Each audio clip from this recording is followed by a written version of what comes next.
As Anakin stands before the Senate with his arms raised, he hears the cries of adoration and outrage.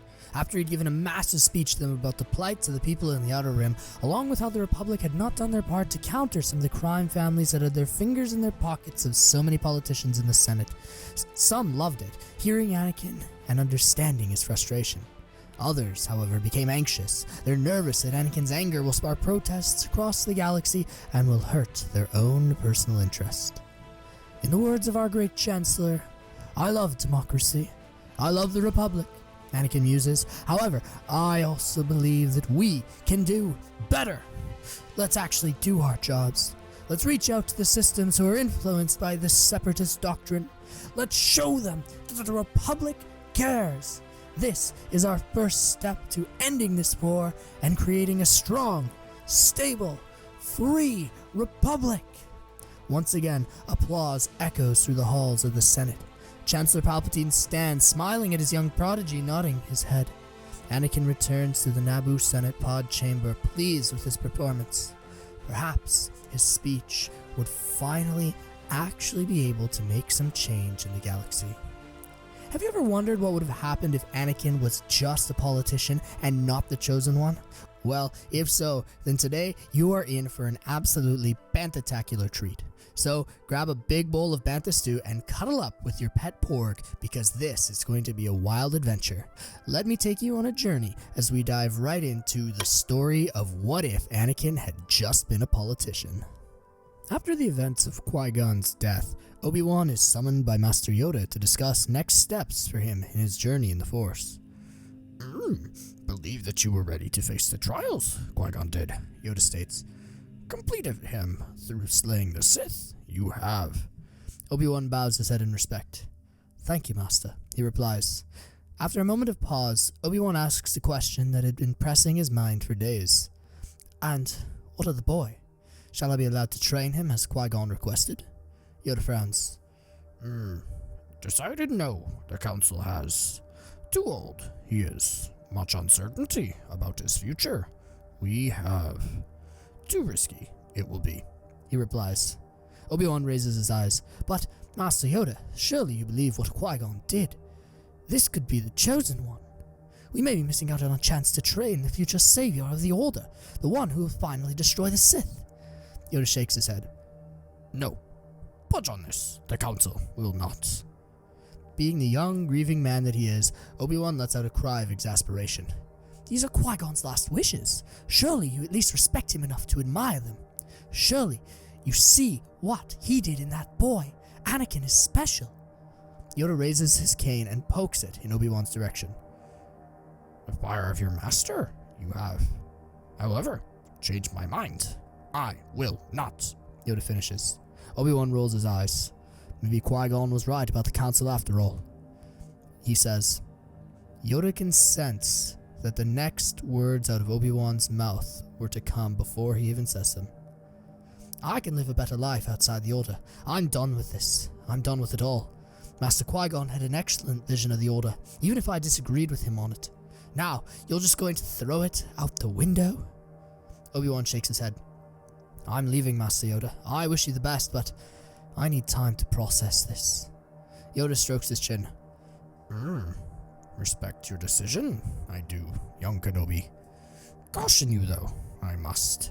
Dangerous, that boy is, Obi-Wan. Careful, you must be. Obi-Wan hesitates before turning his back on the old master.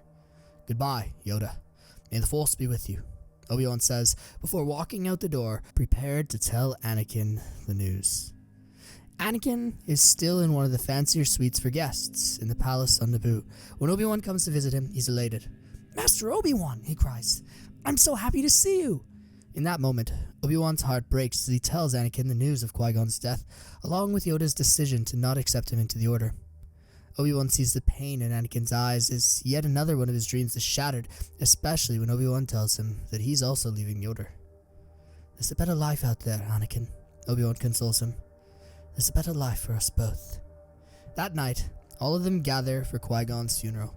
It's a somber occasion, and Obi-Wan stands near Anakin on the opposite end of the room from his former Jedi colleagues. Mace Windu flashes him a look of disdain, and Obi-Wan simply stares back at him, his face downcast. This was about Qui-Gon, not the Order. Kenobi feels a small tear roll down his cheek for the first time in years. Finally, he could allow himself to feel something again. After the funeral, Padme approaches Anakin and Obi-Wan.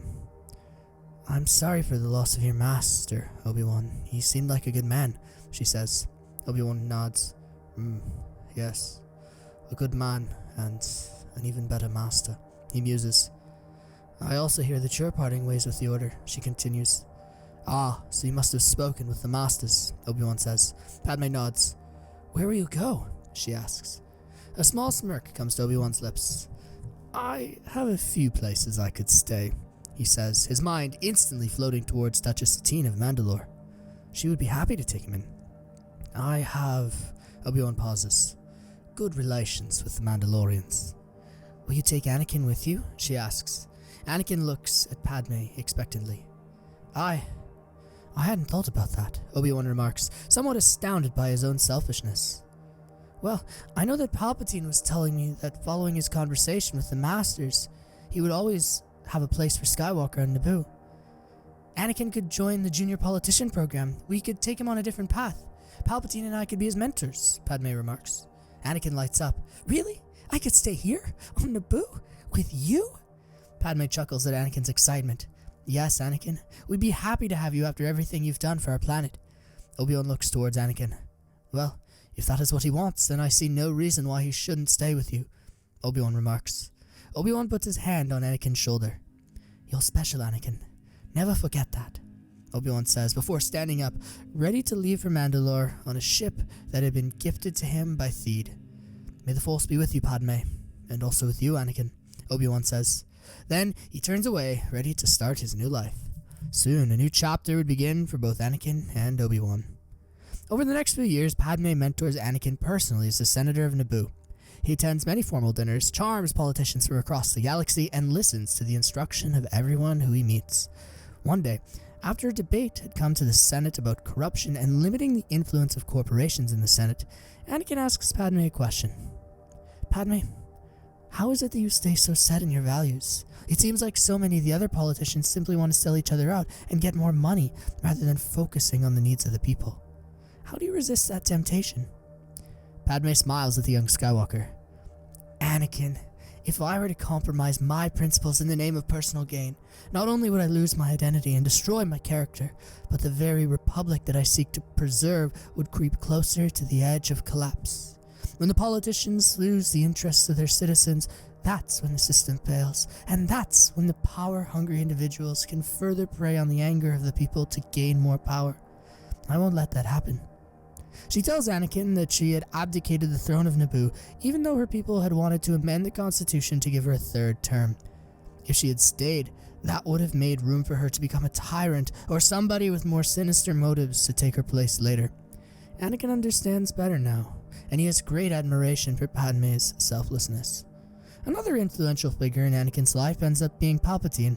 When Anakin is named to be one of Padme's auxiliaries in the Senate, Chancellor Palpatine begins seeing Anakin more and more and speaking to him in that smooth, silky politician voice that had won him the chancellorship.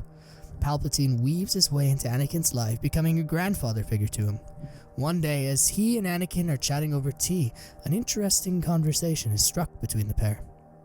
"Anakin, do you know what the greatest threat to our democracy is?" Anakin is puzzled, looking at Palpatine keenly. "Well, there are many threats, Chancellor. Senator Amidala says—" "I don't want to hear what Senator Amidala thinks," Palpatine muses. "I want to hear what you think, Anakin." Anakin pauses, wondering if he could even come up with an answer for himself. "Well, the greatest danger is from within," Anakin finally replies. Palpatine looks him in the eyes, inquisitive. "How so, my boy?" Anakin pauses for a moment again, collecting his thoughts. It happens when the senators begin to lose the interest of the people who they're representing. Palpatine smiles. Another Senator Amidala thought. You don't even realize how much your mind thinks like hers, do you, Anakin? Anakin is puzzled. What do you mean, Chancellor? Palpatine's smile grows more sinister as he sips on his cup of Bantha Brew Calf. Self-interest is the bane of this republic, and I agree that many of the senators are corrupt and losing their way. That is why I became Chancellor, to try and reform this government. He pauses, taking another sip of his drink. However, I also see the interests of other groups that are influencing our democracy.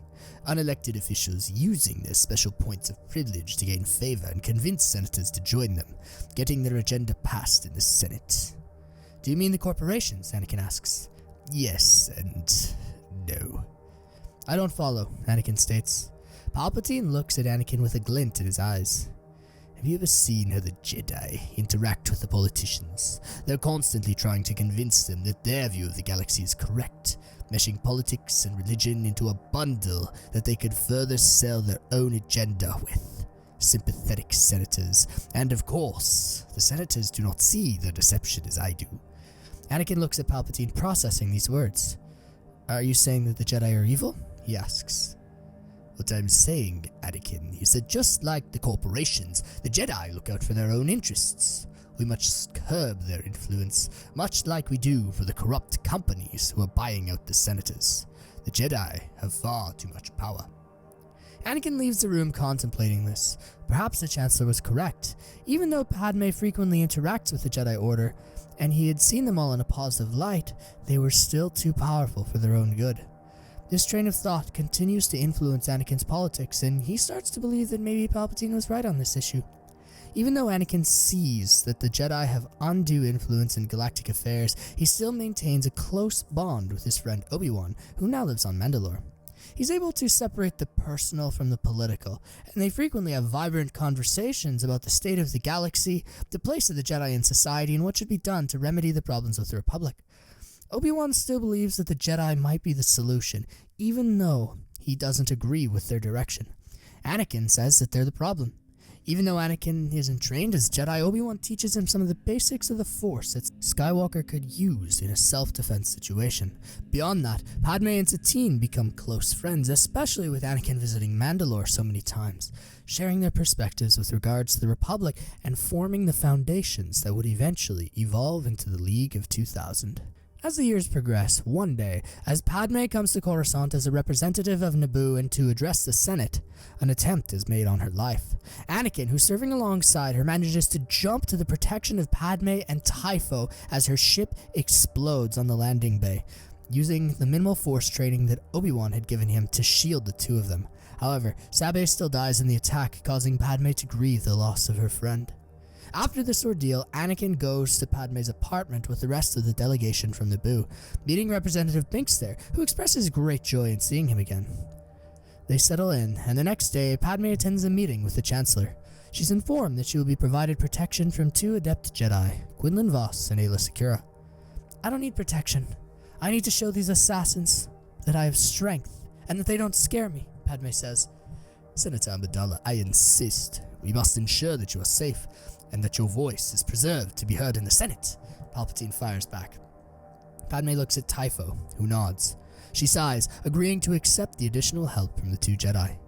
Later that evening, the two Jedi are sitting, meditating, seeking to try and sense if anything is wrong. Sure enough, they feel the presence of the poisonous bugs in the room and immediately run in to protect the senator.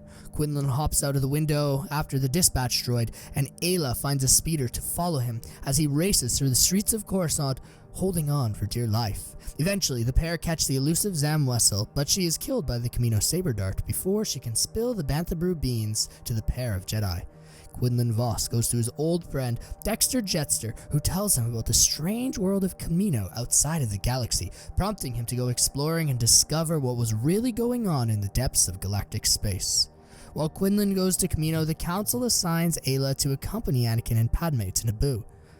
Once he arrives, Anakin greets his mother at the Amidala homestead, where she had gone to work gratefully after Padme had freed her from Watto many years ago, hugging her like he always did. He also shakes hands of Padme's mother and father, who respect Anakin's work in the Senate, and with their daughter to work for the greater good of the galaxy. Aayla meditates and focuses herself while Anakin and Padme enjoy their sudden vacation together, continuing to deepen their relationship. While this group is waiting on Naboo, Aayla receives a message from Quinlan regarding the creation of a clone army on Kamino. She relays it to the Jedi Council, and she's told to stay where she is for the time being. So she obliges, and she commits to maintaining the safety of Anakin and Padme. However, when Quinlan is captured on Geonosis, she relays this to the rest of the Jedi as well. Dangerous, this is. Travel to Geonosis to help, Master Voss. You will. And what of those who I'm protecting? Ayla inquires back to Master Yoda. Safe on Naboo. They will be. Ayla acknowledges this, and she informs the two of the situation. Anakin and Padme are concerned that there was now a ready-made military that Palpatine could use to further his agenda of militarization of the Republic. When Anakin doubted the Jedi's place in the galaxy, he's still concerned that a galaxy-wide military could begin to tip the scales to favor Palpatine's executive branch. So he asserts to his Jedi protector that they needed to go back to assert their convictions to the Senate. When Ayla objects, Anakin stands his ground. Ayla, we are going back to Coruscant, Anakin says firmly. But, Anakin, you'll be in danger, she retorts. Anakin smirks. Don't worry, we'll be okay. Trust me, he says, smiling. So, Ayla nods, sensing Anakin's confidence. They part ways, and Ayla goes to aid her master on Geonosis with Windu's crew. Anakin and Padme return to Coruscant, bidding their families adieu before hopping to hyperspace. However, they're too late to stop the vote. As they arrive in the Senate chambers, Palpatine is in the process of giving his speech about loving democracy and the Republic, reluctantly accepting Binks's proposal to give him emergency powers in order to commission this army. Because of Binks's part in granting Palpatine these powers, Padme and the Naboo fire him and give his position to Anakin instead. They're incredibly frustrated with the Gungans' actions, and they're equally as concerned with how easily Mas Amidala and Palpatine persuaded him to support the Military Creation Act. Anakin looks strangely at his old friend, wondering if there would be something more sinister at play, especially since he'd been able to convince almost an entire room full of seasoned politicians to push their support behind Palpatine. Could he have mind-tricked them, perhaps? Maybe he was one of the Sith Lords that the Jedi were looking for. No, that was foolish. Anakin pushes the thought of that from his mind, believing simply that Jar Jar was too naive to understand the intricacies of galactic politics. Padme and Anakin both attempt to make peace with the Separatists multiple times throughout the war, but this often involves ending up on the front lines. They have many close calls where they're running for their lives, laughing as they make narrow escapes from battle droids alongside their old friends Quinlan Voss and Aayla Secura, who guard them on many missions due to their shared history. Despite never becoming a Jedi, Anakin learns much from Padme about the importance of always remaining armed and employing aggressive negotiations at times. Anakin becomes a crack shot with the blaster, serving as an unspoken or impromptu bodyguard for the Senator. His Force abilities remain virtually untouched, though they did help him in a pinch, as Obi-Wan promised him. Because he's from Tatooine, and many people see his abilities in marksmanship, he even earns the nickname from many of the media personalities who are on the HoloNet of the Bantha Sharpshooter, which cracks Anakin up. He loves it, especially since he was never a huge fan of Banthas, and he'd had far too much terrible Bantha stew in Wada's shop. Especially during this time, Palpatine does everything in his power to try and persuade Anakin to join his Security Council, even offering him the role of Vice Chair as an incentive. Anakin, just think. You'll be a fresh voice on our council. You could be a voice for the people with none. I believe that you would make an excellent addition to this council, my boy. Palpatine muses with Anakin one day over a warm bowl of actually delicious bantha stew at Dexter Jetster's Diner, Anakin's new favorite restaurant, which he drags Palpatine out to every once in a while. Anakin refuses. He had seen the war close up and wanted it to end. But Palpatine was preventing it from ending, instead furthering this war with the Separatists and in turn his own personal power. While I agree with you on some issues, Chancellor, this war is not one of them. I will have no part in furthering this military-industrial complex that your government has set in motion, Anakin replies. His relationship with the Supreme Chancellor cools, but Sidious would not let his prospective apprentice slip from his fingers, so he continues to try and help Anakin see his perspective, posing as a mentor figure for him in his young political career. However, Anakin's devotion to Padme and her beliefs holds strong. Around 2 years into the war, another attempt is made on Padme Amidala's life. Sidious hires several bounty hunters to abduct the senator with no trail to follow. The investigation runs cold as she has been captured in the Senate building, and Anakin fears for the worst. He fills in for the senator, thinking that she would, as he continued to work with a delegation of 2,000 in stopping and slowing Palpatine's continued ascension to power, which he now saw was not for the greater good of the galaxy. After weeks of silence, Anakin receives a hologram from one of the bounty hunters, threatening to come at him with a ransom. The lead bounty hunter, Cad Bane, warns Anakin that he would know if he contacted any Jedi and would kill the senator immediately and without hesitation. Anakin takes this threat very seriously and does not contact the Jedi. He wouldn't have anyway, because he instead wanted to find this killer and these hunters on his own, still believing that the Jedi had far too much power in the galaxy. Instead, he reaches out to an old friend of his to meet him at the designated location. The old friend, on a secure channel, nods and agrees, understanding the gravity of this situation, and saying that many people he knew and was close to appreciated Padme Amidala as well. Anakin arrives on the 4th moon in the Yavin system, where the gigantic Massassi temple ruins stood. He would come with the ransom money for Padme, expecting the bounty hunters to arrive. However, even though they're present, they keep their weapons focused on the representative, but they don't fire at him. "I have your money," Anakin says, pulling out a bag of credits for them to see. "Now where is Padme?" he says, angrily. Instead of responding, Cad Bane only smiles. "What's going on?" Anakin says. Then, a cloaked figure emerges from the shadows of one of the old temples. Darth Sidious, the mastermind behind the Separatist movement, makes his identity and presence known. The man that Dooku had been talking about for all of those years, and who had even told Quinlan Voss about on Geonosis. Anakin Skywalker, the representative of Naboo. Fill in for Padme Amidala. "What do you want?" Anakin retorts. "You have so much potential, Anakin. I feel it in you. The Jedi were too scared of what you would become, but I embrace it. Join me, Anakin. I want you to become my new apprentice. Follow in my footsteps and learn my secrets. I can give you power untold of if only you join me.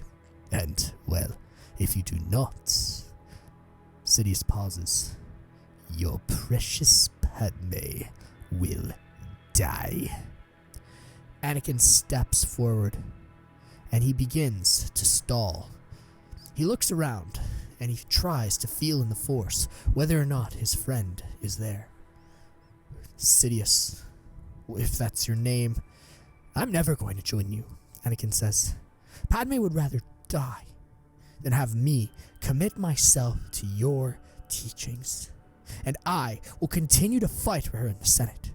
Padme's captor's grin only grows larger at this sentiment. He chuckles. "Bye, boy. Even if you refuse, you will be shot down by the countless bounty hunters in this room. They will not hesitate to fire upon you. You will not leave this alive, and I will get what I want, no matter what. The wheels are already in motion, and soon the Republic will crumble." Anakin shakes his head. "No, you're wrong," he says. "What do you mean, I am wrong?" Sidious says. Then, because he had been paying so much attention to Anakin and diving deep into his dark side senses to see if Anakin had been planning anything, he didn't even think for a second to scan the room with his Force senses for anybody else. Then, in that instant, a blaster bolt clips Sidious in the shoulder. "Ah!" he cries out, looking and seeing blood spilling down his arm. "What was that?" he cries out. In that moment, out of the shadows, Obi-Wan Kenobi jumps down with a Mandalorian suit of armor and a jetpack, with the pistols in his hand, smirking. "Hello, Anakin," he says. "Good to see you again, old friend." In this moment, because he adopted a Mandalorian lifestyle, Death Watch follows him after the death of Maul, and Kenobi leads the charge against Sidious as the Mandalorians attack the bounty hunters. Because Obi-Wan Kenobi had defeated Maul valiantly, and because he had defeated him in a show of combat before the Duchess had been killed by his hand, Death Watch willingly followed Kenobi and adhered to the rules of Satine, and now Obi-Wan essentially had his own personal army at his disposal. He leads the charge against Sidious and attacks the bounty hunters with full force. In that moment, Sidious activates his lightsaber, and Obi-Wan and him clash. Given both his Jedi and Mandalorian training, Obi-Wan remains a half step ahead of the Sith Lord, using his darksaber to deflect many different blows, and to also employ his jetpack, grappling hook, and flamethrower to counter Sidious's vicious strikes and Sith lightning. The Mandalorian gear wasn't only good for Jedi, it also countered the Sith well. The darksaber clashes with Sidious's electrum-covered lightsaber hilt, destroying it. In that moment, Sidious responds with his vicious force choke, prompting Obi-Wan to launch a whistling bird guided at the Sith, knocking him to the ground. His hood falls back, revealing his face. Anakin is shocked as he sees that Palpatine is the man who had been behind the conflict. Meanwhile, the Mandalorians fight against the bounty hunters, who are no match for their armor and tactics. All of the bounty hunters in the vicinity are killed, with Cad Bane being the last to fall, standing his ground, firing his pistols at the Mandalorian warriors. His hat falls to the ground, and the legendary bounty hunter crashes behind it. Bo-Katan Kryze, who had become Kenobi's lieutenant, secures Senator Amidala before returning to her with Anakin. While the Senator is transported off-world, Anakin and the Mandalorians remain behind as they watch the Sith duel with Kenobi. Bo-Katan and the other Mandalorians see this as a challenge to Kenobi's mastery of the Darksaber, and they would want to see who would win, while simultaneously not interfering. Anakin remains behind to record his findings and present evidence of Sidious being Palpatine to the Senate after he was dead. Sidious taps into his fury against Kenobi, remembering how the former Jedi had killed his apprentice twice. Kenobi gets knocked to the ground and stunned. Sidious charges at the Jedi, moving to decapitate him. Anakin in this moment reacts instinctively, drawing his blaster and letting loose a few rounds at the Sith. The Mandalorians stop him, rebuking him for interfering with the challenge, even though it doesn't matter, as Sidious knocks them all to the ground. With his identity revealed, and with Anakin's non-cooperation, he would not allow the representative to live. He lunges towards Anakin, who summons a force push due to Kenobi's training strong enough to send Sidious flying backwards and into the Darksaber, which was ignited in Obi-Wan's hand still, piercing the Sith Lord's heart as Kenobi stands strong. The pair were still quite formidable. Anakin returns to Coruscant, with Obi-Wan and Bo-Katan at his side. He reveals the Sith Lord's true identity as the former Supreme Chancellor Palpatine, who attempted to turn Anakin to the dark side and kill Senator Amidala on multiple occasions. Coupled with the Jedi's investigation into the war, the evidence is enough to convince the Senate that Palpatine was working with the Separatists, hoping to destroy both the CIS and the Republic in the future. After revealing the same information to the Separatist leaders, the Separatist Parliament is willing to meet with Republic senators to discuss terms of negotiations. Count Dooku uses this confusion to launch a full-scale attack on Coruscant, though his lack of inside information proves fatal, as the entire Republic fleet is stationed above the planet. This attack turns into a chase as Dooku is forced to flee the system. Seeing as the war would not end, and after discussing the matter with Duchess Satine, Kenobi and the Mandalorians join the Jedi in hunting down Dooku, who is eventually cornered and killed. With the war ended, Anakin and Padme continue to serve in the Senate. Padme becomes the next Supreme Chancellor, and Anakin becomes her Vice Chair. Both end up marrying one another publicly, expressing their love to the galaxy, and the Republic rejoices in this decision. The Skywalker children, after the marriage, grow up apart from the Jedi Order, especially due to Anakin's strong convictions that the Jedi were not always right, and he didn't want them to influence their decisions about raising them, though Yoda and many other Jedi offered to train them. Palpatine had still influenced Anakin in some ways, and he denies them. Eventually, the Jedi are removed from the Senate as Anakin sends them into the wider galaxy to do good rather than simply sit in their ivory towers on Coruscant. The galaxy would see lasting peace as the Skywalker and Kenobi families flourish, turning into two powerful political dynasties that would maintain peace for eons to come. In a way, Anakin is still ending up being the chosen one, just like the prophecy had foreseen.